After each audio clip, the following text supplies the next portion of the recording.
System. Thank you very much. It's not often you get introduced by a rock star.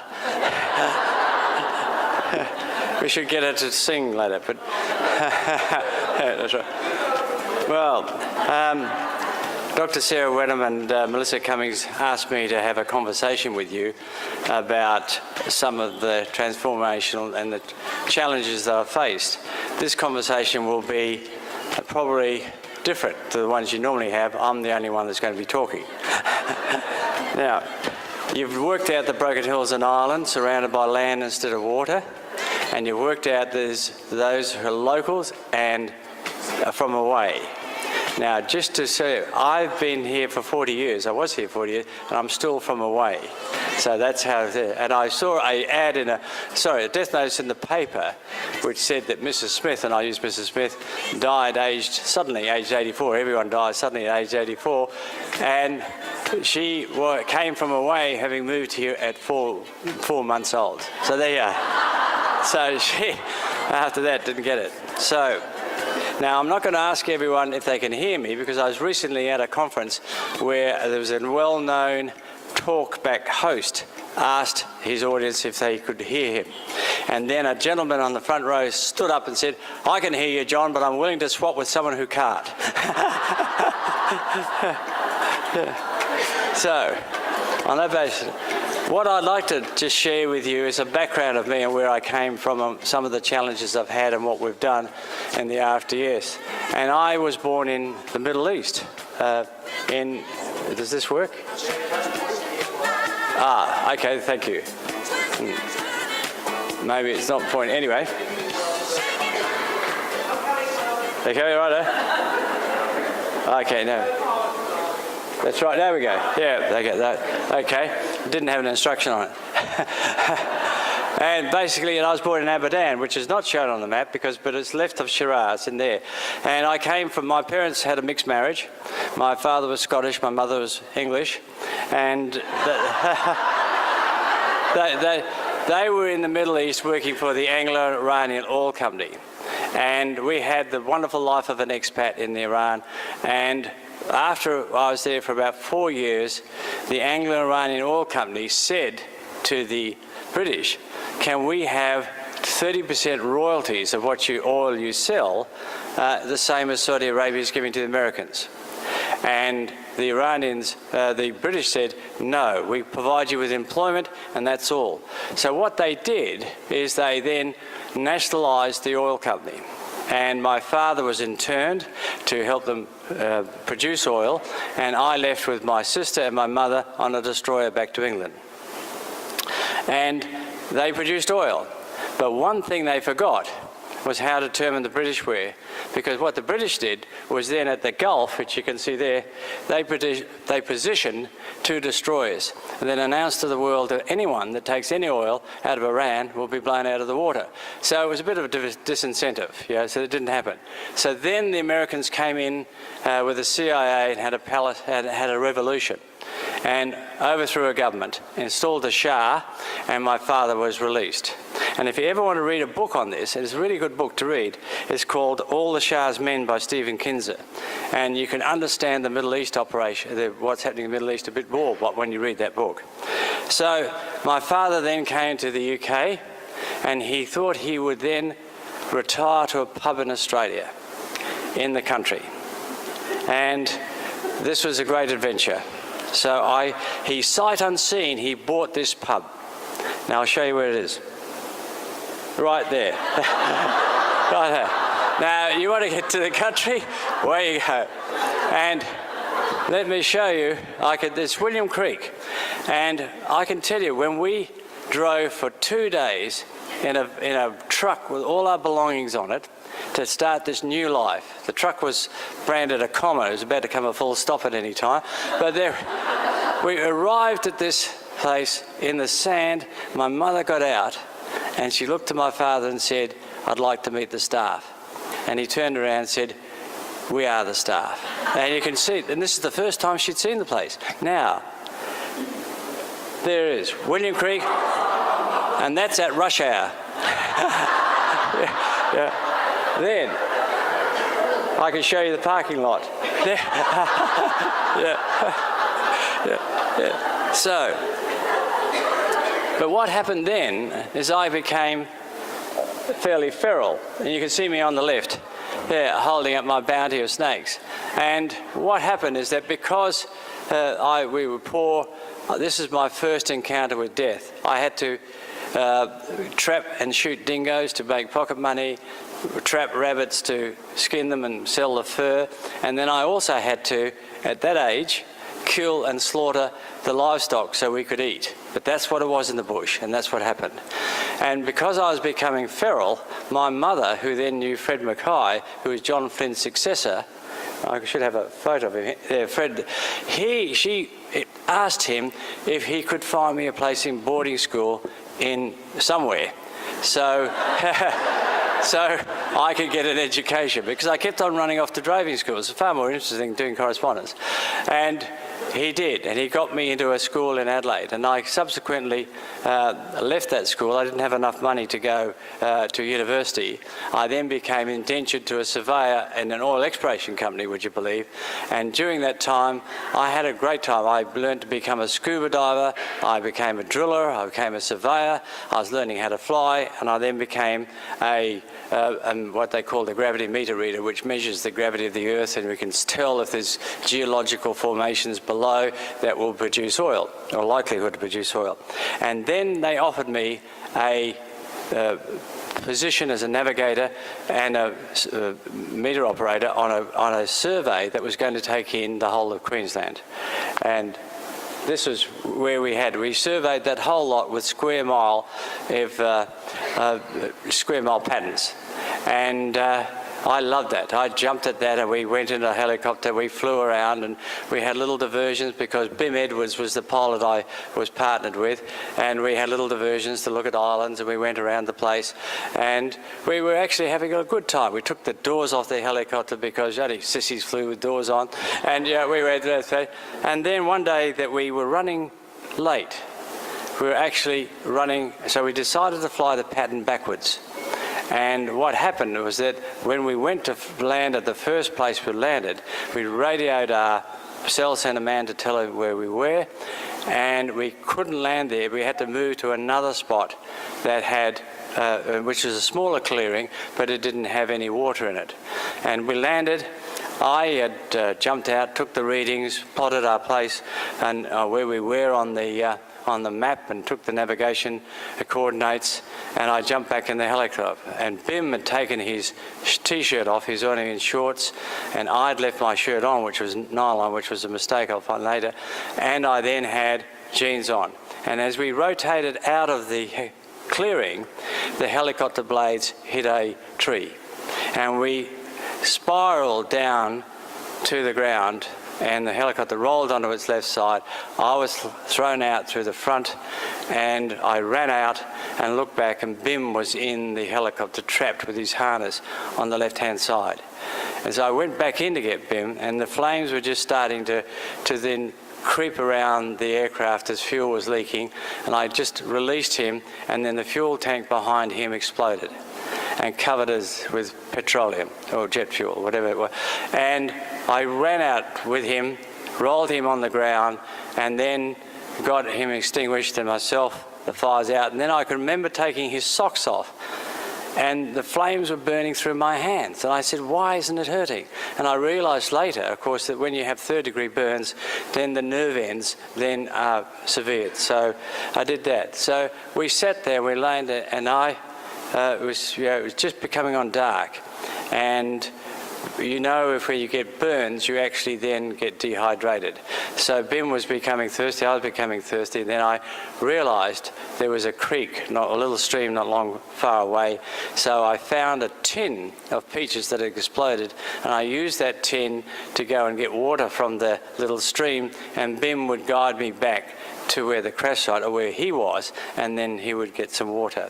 And we were doing this through the night, and we were very confident of being picked up the next day because we'd radio where we were, and we knew that coming in the next day there'd be a helicopter, we'd jump on it and probably get blamed for wrecking one of their aircraft, but that's all right. And as the night went on, Bim asked me to give a lot of messages to his wife. And I said, Bim, you can give those messages to your wife because we're going to be out of here tomorrow. And he said, yeah. And I said, but I'll tell you what I'm doing. I'm not going to fly anymore. He said, look, whatever you do, stop flying because I want you to. But I want you to give these messages to your wife. And I went down to the creek again once. And I called and went to go back and he didn't call.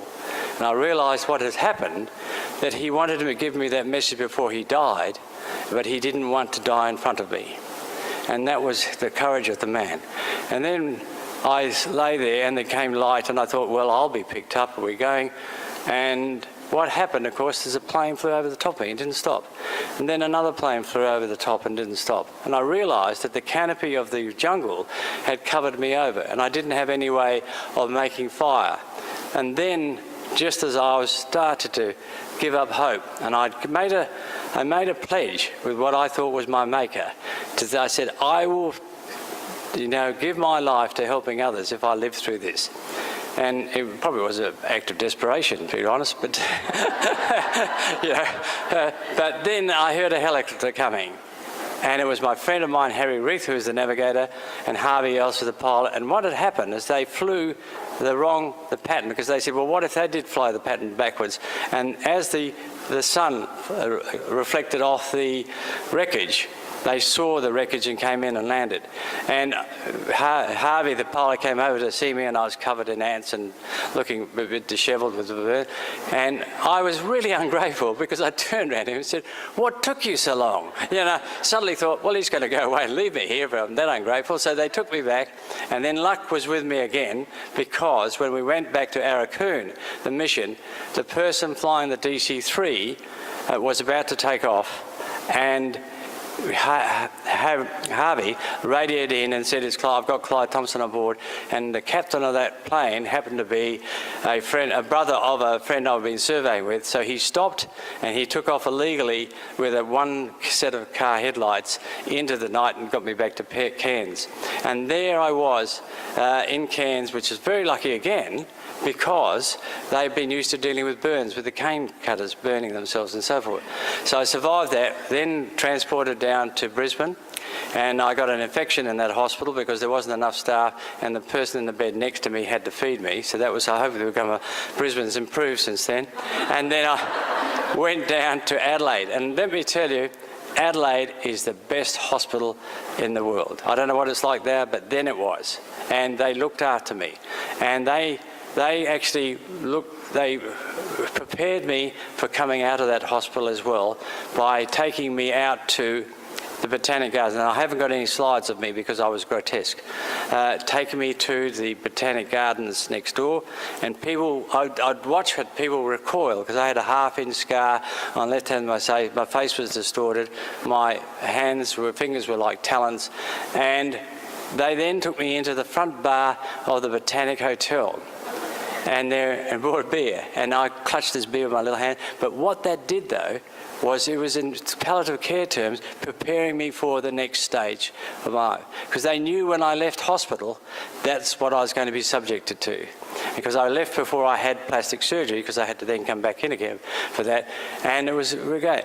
But then I also was very lucky because I had Professor Robinson, who studied under Archibald McIntyre, I think I pronounced it right, who did the Guinea Pig Club in England and worked out that pilots who parachuted into the ocean did better, prognosis was better than pilots that parachuted onto land. And so they used to give me salt baths to scuff the infection and so forth. But before they did that, they would give me a fairly healthy dose of morphine. And one day I'd had my dose of morphine, and the matron came in, and matrons in those days, big starched thing, and she had an entourage, and she came into the room and with her followers and said, this is Mr. Thompson who's been burnt. Yeah, he's had 55% third-degree burns and the rest of it and all the rest. And I had a little a tent over me to keep the sheets from sticking to my burns, and she ordered them to take that off, and he said, now look at Mr. Thompson. You can see that his groin's not burnt. Now, why do you think that is? And no one said anything, And then she turned to me and said, "Mr. Thompson, why isn't your groin burnt?" I said, "That's because, matron, when I saw we were going to crash, I put both hands around my appendage and then we so to save it down."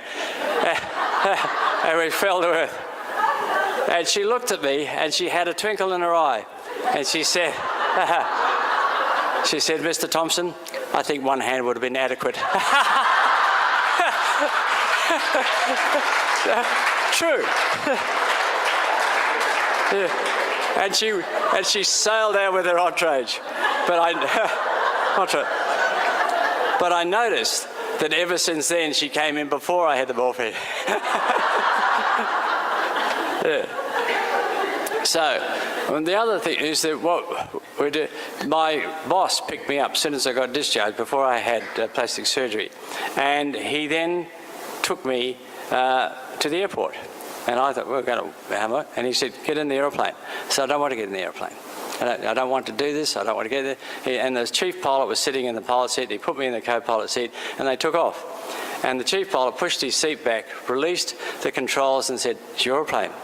And I said, "I can't." And the aeroplane started to gyrate around the sky, and then preservation came in, and I grabbed the controls, and he said, "Right, now I'm going to talk you down." And he took me down to landing, and I landed the aeroplane, taxied it back in, lost my fear of flying like that.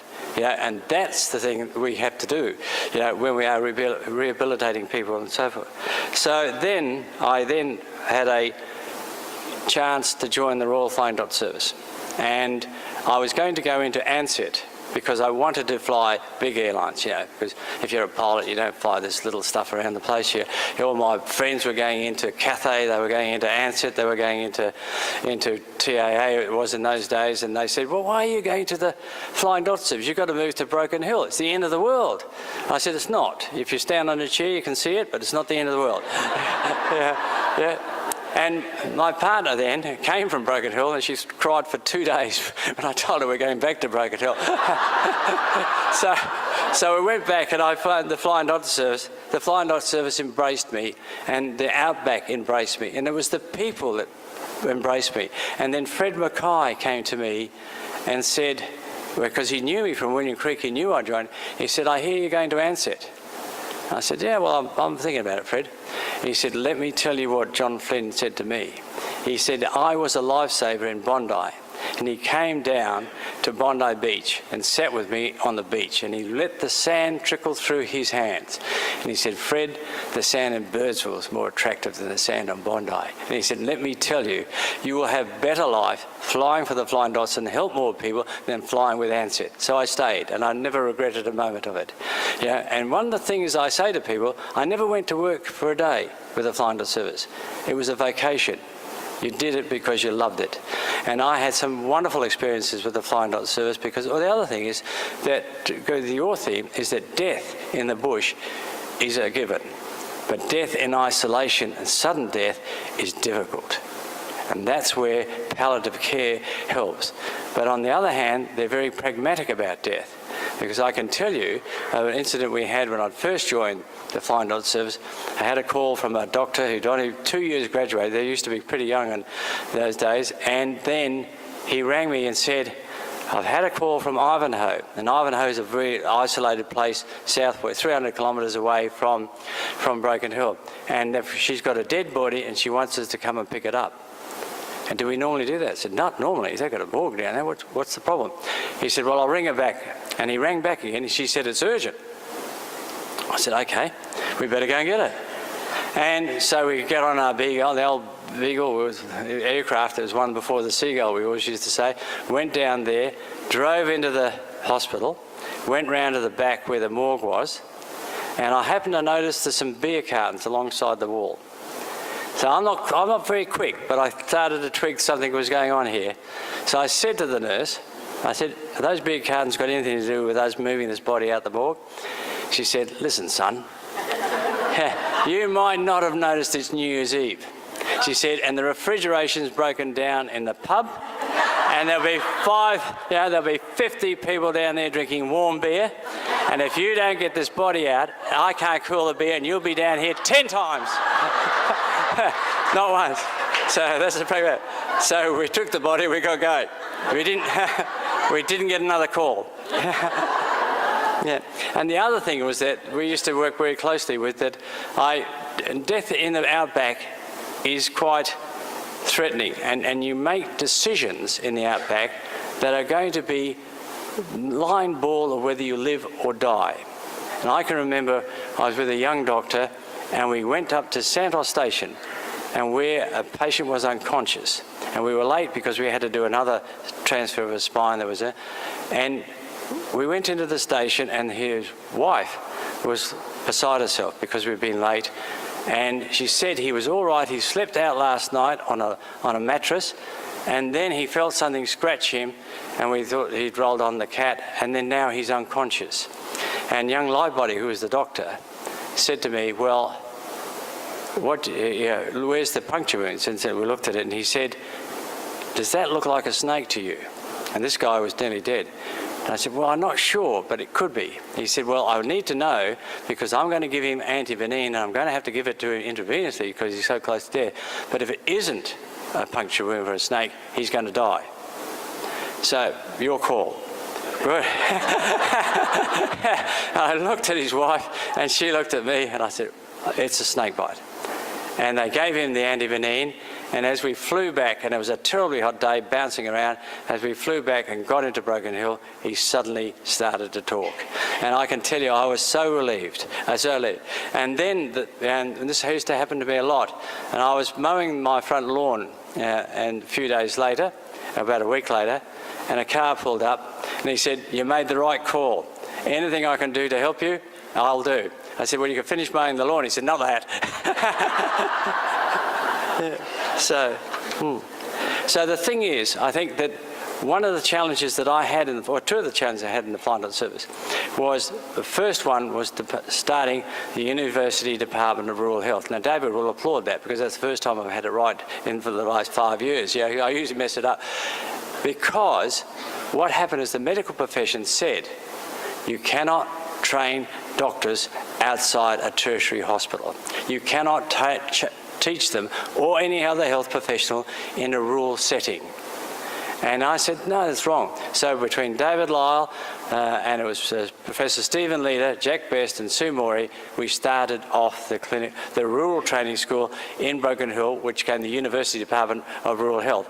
And we started off a clinical training school in Dubbo. And now there are tens of them across Australia. But we had to get there, we had to go and create with the Minister and another accreditation system that was outside the College of General Practice to actually get that done.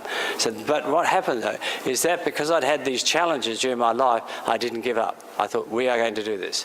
And we did, and with the help of others we did. The other challenge we had was bringing in a primary healthcare service.